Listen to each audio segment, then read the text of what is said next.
ഉലുവച്ചീരയുടെ ഗുണങ്ങൾ പറയാതെ തന്നെ എല്ലാവർക്കും അറിയാം. പ്രത്യേകിച്ച് കർക്കിടക മാസത്തിൽ കഴിക്കുമ്പോൾ അതിന് ഒന്നുകൂടി പ്രാധാന്യമേറും. ഇതിൻ്റെ ഇല മാത്രമാണ് എടുക്കുന്നത്, തണ്ടൊന്നും എടുക്കുന്നില്ല. മേത്തി ഇലയും ആലുവും കൂടെ ഒരു നോർത്ത് ഇന്ത്യൻ ടൈപ്പിലുള്ള റെസിപ്പിയാണെന്ന് കാണിക്കുന്നത്. ഇലയിലൊക്കെ നല്ലപോലെ മണ്ണുണ്ടാവും. 5-6 തവണ നല്ലപോലെ വാഷ് ചെയ്തെടുക്കണം. പാനിലേക്ക് 3 ടേബിൾ സ്പൂണോളം എണ്ണ ഒഴിച്ചു കൊടുത്തിട്ടുണ്ട്.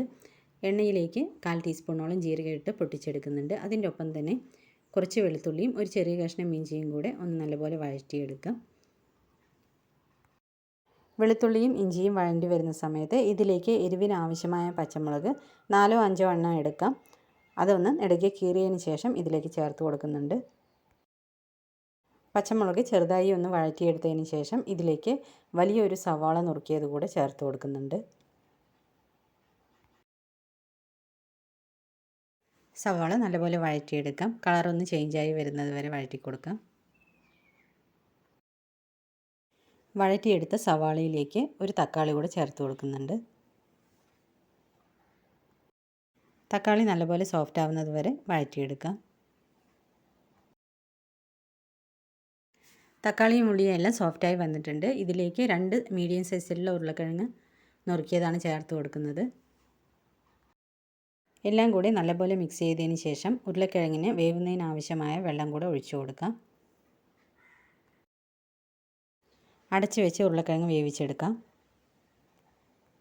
ഉലുവച്ചീരയ്ക്ക് ചെറിയൊരു കയ്പ്പുണ്ടല്ലോ, തക്കാളി ചേർത്ത് കഴിഞ്ഞാൽ ആ കയ്പ്പ് അറിയില്ല.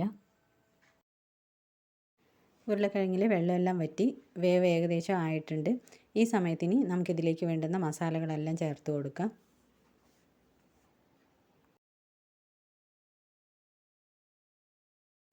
ഇനി ഇതിലേക്ക് മഞ്ഞൾപ്പൊടി 1/4 ടീസ്പൂണാണ് ചേർത്ത് കൊടുക്കുന്നത്.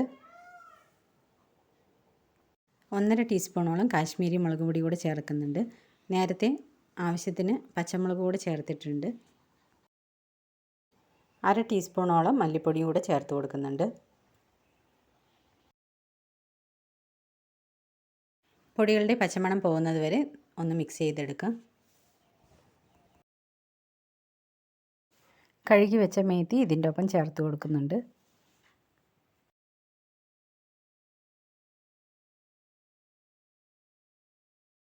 മേത്തിയില ചേർത്ത് നല്ലപോലെ മിക്സ് ചെയ്തെടുക്കാം. മസാല എല്ലാ ഭാഗത്തും പിടിക്കുന്ന വിധത്തിൽ നല്ലപോലെ മിക്സ് ചെയ്ത് അടപ്പ് വെച്ച് അടച്ചാണ് ഇനി വേവിച്ചെടുക്കുന്നത്. ഇതിലേക്ക് വെള്ളമൊന്നും ഇനി ചേർത്ത് കൊടുക്കുന്നില്ല.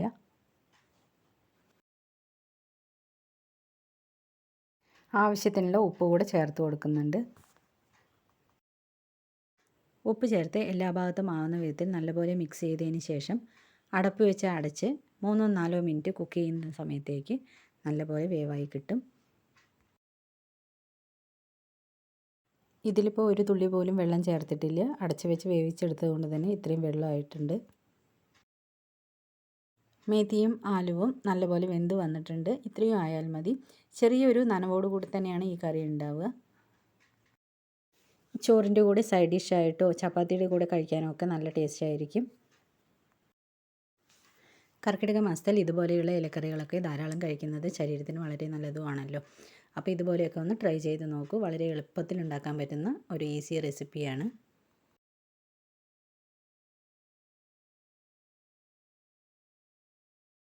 നിങ്ങൾക്ക് ഈ വീഡിയോ ഇഷ്ടപ്പെടുകയാണെങ്കിൽ നിങ്ങളുടെ അഭിപ്രായങ്ങളെല്ലാം കമൻറ്റ് ബോക്സിൽ അറിയിച്ചോളൂ. അടുത്ത നല്ലൊരു ഈസി റെസിപ്പിയുമായി ഇനി വീണ്ടും വരാം. അതുവരെ എല്ലാ സുഹൃത്തുക്കൾക്കും താങ്ക് യു.